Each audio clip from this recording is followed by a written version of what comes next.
Ooh, big-time matchups, Friday night college hoops. You got Marquette, Villanova, Michigan State, Michigan. Guess what? We're going to give you winners on both of those games here on the Morning Wager. Plus, how should you bet the San Antonio Spurs in their first game post Victor Wembanyama injury? He is done for the season. We've got the answer as well. But Mark Zinno, I know, look, no matter what I say, that's how they would like me. Okay, the fine folks, the brain trust at WagerTalk.com. That is how they would like me to introduce the show. Me being a loyal employee, I will introduce the show in that way. Now, I know what you want to say. I am going to let you say it. And so the floor is You bury the yours. lead every morning. You do this all the time. You bury the lead. This is the number one rule in reporting, in journalism. And don't bury the lead. You bury the lead. The lead is exactly. That's the lead. Other than that man under that helmet. Being the lead. Dude, we went 4-0 yesterday. First time ever 4-0 because we never give out 4 picks usually, but 4-0 yesterday. You should have started out and said a 4-0 sweep for the Morning Wager, and we will give you blah, blah, blah, blah, blah, blah. Because then, after 4-0, everybody stops listening. Okay? People just stop listening when you start. We've actually given out 4 plays on the show each of the last 2 days, and the bonus plays have hit both times. We never have. 4-0. That's breaking news. You buried the lead. I went 4-0 on Wednesday. You're very hot. I thought that was the lead. I thought you would take an opportunity here. Yes, I'm not here to promote myself. We know this. This is a pretty standard thing. I'm not here to promote myself. Okay. Ladies and gentlemen, I would like Canada in hockey, but I beat Ben Burns, the Canadian, in the last 3 days. Yes. Okay. So but you don't want to promote yourself. Okay. Yes. There we go. I got one back for America. Finally took out Ben Burns. Okay. But beyond that is why you are in a leadership position in the military. Please. I would follow you. I would follow you right into battle, just far behind. All right, yes, I will start over. Hi, everybody. I follow you. You're like, Zinno, go ahead. I'll be right back here. Go. I'm right behind you. I would be like those, like the guy in charge in the old days who's like, all right, cavalry, you all run, and then you stay on your horse. That would be. I would do well at that job. All right, you would do well sitting on the horse, going infantry, cavalry. Let me start again. Hi, everybody. It's Friday, and we went 4-0 yesterday on the Morning Wager. No, you sound like a jerk when you do it that way. You just do it the wrong way. 4-0 sweep for the Morning Wager, and we've got 3 free winners for you today. There you go. Where's my broom? I think it's downstairs. The broom is downstairs. But we swept yesterday. We're done with this chicanery. Let's get to the Can I bring out something? You want to know what? Power 5 was 5-0 yesterday, too. I did 3 videos. Can I talk about this? It was a perfect kind of day. Only this you went 5-0 to Power 5. This show went 4-0. I went 2-0 for the subscribers. Lions. Yeah, those 2. And yeah, that was a good kind of day yesterday. So we're smart people, is what we're saying here. And we've got the answers. And to bring it back to my intro, which you hated, we've got the answers to the questions people are looking for, starting with Marquette Villanova in the Big East. Mark, you love the Big East. We know that. It's a conference you follow very closely. You're very good at handicapping this conference. And Marquette, a short road favorite in this one. How should we play this, sir? You and I both know people who we consider to be pretty good at this. They like Villanova. I like Marquette. I think Marquette's the better team here. There's a couple of things. When I looked at this game and studied it hard, there was a couple of things here that really sort of put me on to Marquette. Now, I agree. Villanova has been a team to play on as of late. They're getting hot. They need every single win that they can get down the stretch. They're coming off 2 straight road losses to Providence and UConn. They absolutely need a win. Marquette's just coming off 2 easy wins over DePaul and Seton Hall. Looks like a little bit of a flatter spot here for Marquette.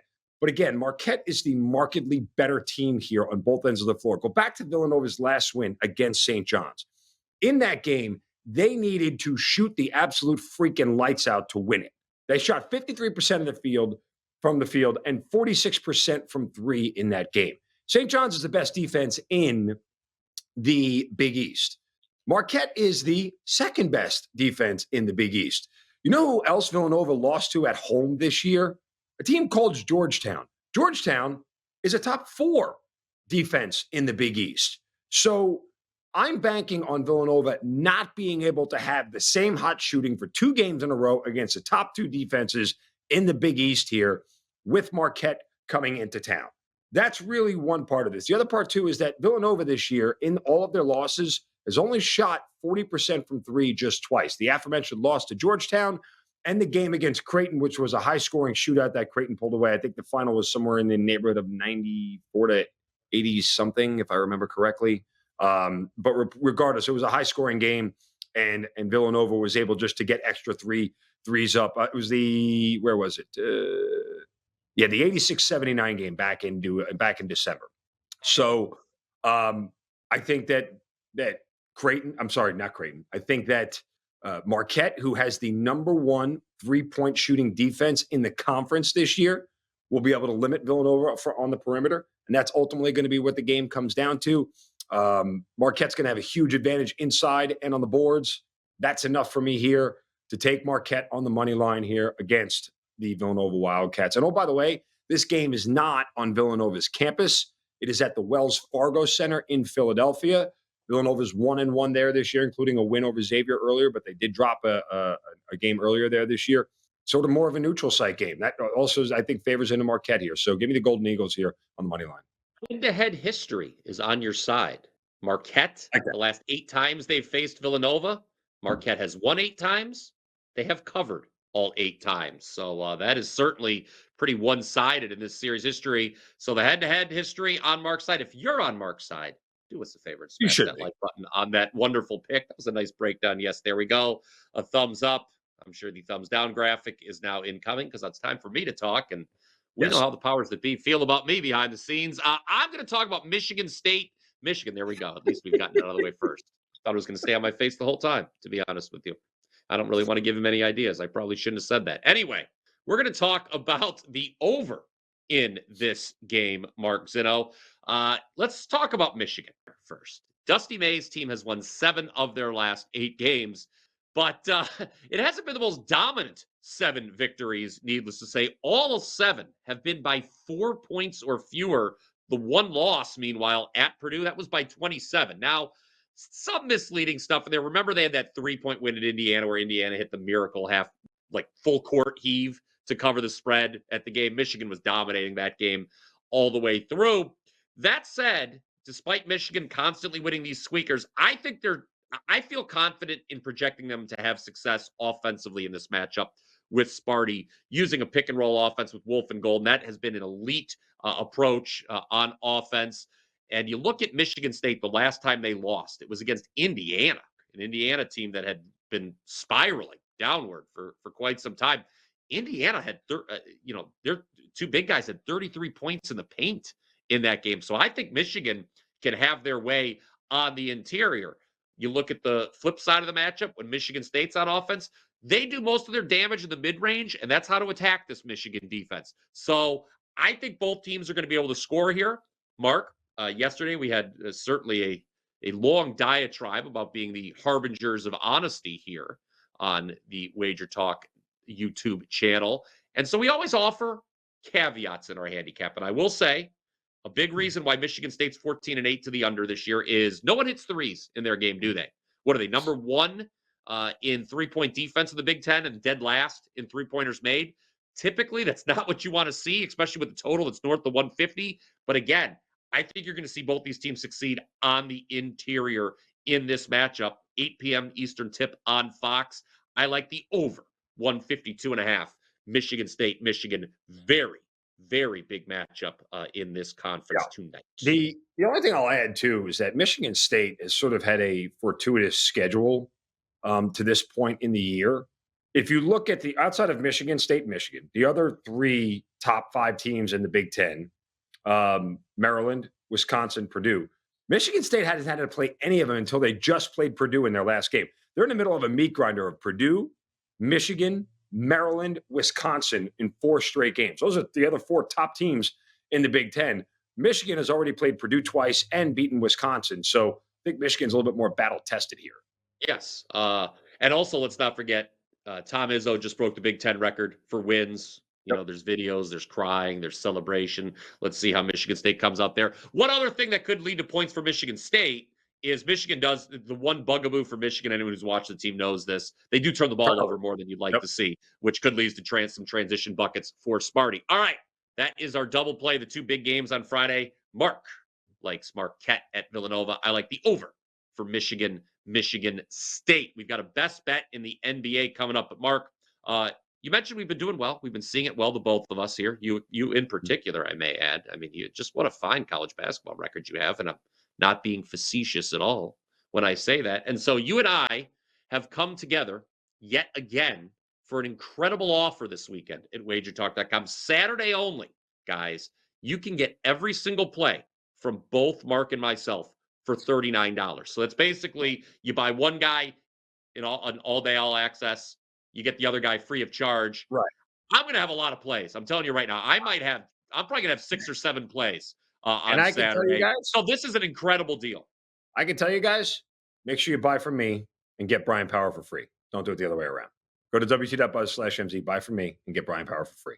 You know, the way not to peel back but Mhm. the system credits us evenly when that happens. Doesn't matter where they. I just rather if it makes you feel better, if you would like to look, you can Slack them. You know if you want to have cookies tracked which site was going. You also have a big play, so that's Saturday. But here's the thing. Well, Listen. before I know you have a very big play tonight. I want you to talk about that, but I want to let the people know first. You can pre-order this. You guys can go right now to either of our pages, wt.buzz/MZ, wt.buzz/BP, before we have any plays loaded for Saturday. I'm going to start working on my card probably early evening, but you can get this and you get the plays because right as they're added. That's the key. Guys, we are guaranteeing at least 8 plays between the two of us. We've already looked at the card a little bit. They're not going to be repeat plays or anything like that.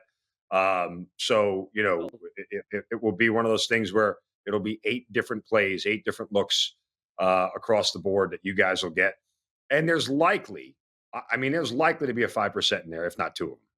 Yes, I have some spots circled for a potential 5% play. Now I didn't know that we were not agreeing on any games tomorrow. By the way, that you're willing to make that guarantee. I think there might be a game or two you and I do agree on, but nevertheless, you're going to get a lot of picks for $39, at least 8, and you're going to and if you're a Mark Zinno guy, okay, and you don't bet on soccer, you're going to get some soccer plays in there as well. If you don't want I them, did bet on soccer this week. Yes, Mark Zinno is 1-0 betting on soccer this week. And I'm 1-0 betting on hockey. There you go. That's right. Look at that first period over. Woo! Loved it. Yes, it was nice. Great game last night. Okay. It was a lot of fun to watch until they lost. Do you want me to do the you have a 5, by the way, you have a 5% play tonight, and I think that needs to be discussed. 5%. Guys, what can we say about the 5% plays this year? 6-0 overall, 5-0 in college hoops since the beginning of the year. Saw a spot on the board I really liked. We're going to go after it tonight. So wt.buzz/MZ. It'll be the only play I have up today. So go get it there. Again, another 5%. And I think there's probably a pretty good chance I'll have one tomorrow as well, regardless. But let's absolutely go get it here today. wt.buzz/MZ. We'll stay hot on the 5%. Hopefully we can hand out a winner, keep the undefeated streak going. And go get it. Thank you. Appreciate it.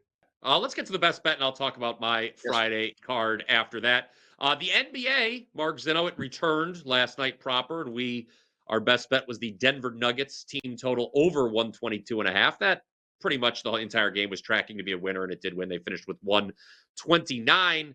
I said at the outset of the show, we're going to be talking about the San Antonio Spurs. Obviously, really bad news, just league-wide. You think about it, just if you're an NBA fan, Victor Wembanyama's season is now over.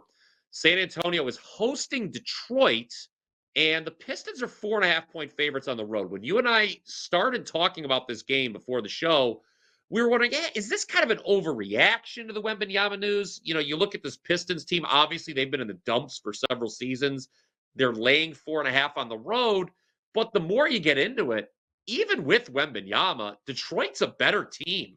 And you got to wonder about the Spurs psyche in this first game with their superstar gone. I know, Steve Merrill talks about this a lot. When he does the NBA videos, the other guys step up a lot when the star's out. Well, in this case, they know he's not coming back. The Spurs season, for all intents and purposes, is now over. So we like the Pistons laying the number here on the road. I mean, again, it's fortunate that I think that we get this matchup. Had it been a different team, had it been a more known commodity, had it been the Celtics, had it been the Thunder, had it been the Cavs, I think you'd see a lot more of the overinflation in the line without Wembanyama. But because it's Detroit and they are a team that odds makers are still trying to really figure out how to price because they're playing much better than anybody actually ever expected, that I don't think the inflated line of Wembanyama being out is really all that much. I mean, what is this? A 2.5 point spread of Wembanyama's playing? Detroit's still a favorite, and I just don't think the one bucket here really matters.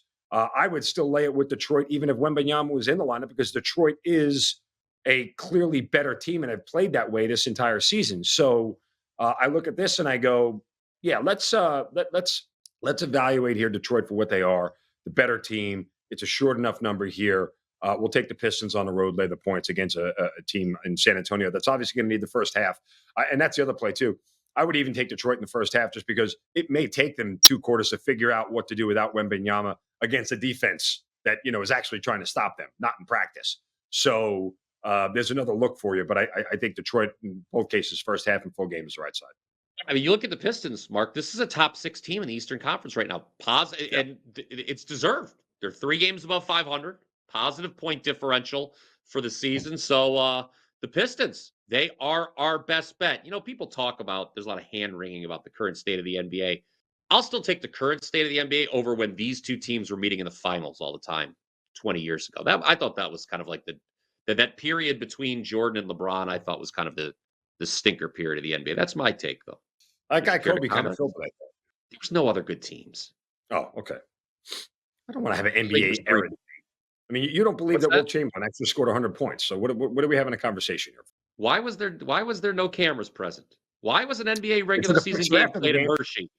I have questions. Yeah, the game. Exactly. No, but no pictures during. I have questions. I don't know if that happened. Okay. It's a different story for a different time. The story I would like to end with is that so there were actually no client plays yesterday, even though every play and every video I did won. There were no client plays. I did go 4-0 with client plays on Wednesday, however, brought out the broom, and we've already got 2 locked and loaded for Friday. They are in soccer. I love this weekend soccer card, guys. I love it. If you don't bet soccer, it's okay. Tell you everything you need to know. 2 plays on Friday afternoon as we get a monster weekend started early. A little Friday afternoon power hour. Mark Zinno, how do you like that? 2 soccer plays, $29 right now at my page, wt.buzz/BP. Let's go. That's a good place to go, but wt.buzz/MZ is better. It's rude. No, that was rude. All right. You have a baseball game to go to. Yes, there is. Yes. Believe it or not. Now, nobody's playing baseball where I live right now. There's a foot of snow on the ground, but you are going to catch a little Tampa today. Exhibition we're going to go see the Yankees and Rays. So we are excited for the first. It's crazy. In all these years, the first time I've ever been to Yankee spring training. And it's insane because they are charging $150, $200 for a spring training game for tickets. And those cheap bastards couldn't re-sign Soto. $150 for a spring training game where I'm going to see Aaron Judge exactly for 1 at bat and 1 inning in the outfield. These scumbags are charging me $150 and they can't re-sign Soto. And then they extend Aaron Boone. Bite me. This whole organization sucks. I laughed when I saw that extension because I knew you would be very upset about that. All right. Well, have fun at the game. I've been there before. It is a good time. I mean, I've never had a bad experience going to a baseball game, except when the Yankees beat the Guardians in the ALC. Especially when there's a rally burger involved. Yes, exactly. Especially, yeah. Let me know if there's any rally. What are we doing here? What are we doing? It's unbelievable. Unbelievable. Are we on? All right, everybody. Get that $39 2-for-1 all access pack. You see it right there on the screen. Best value you'll find all weekend at WagerTalk. For Mark Zinno, I am Bryan Power. I currently have poop on my face. Bye. Bye. Bye. Mark Zinno, cash is tickets.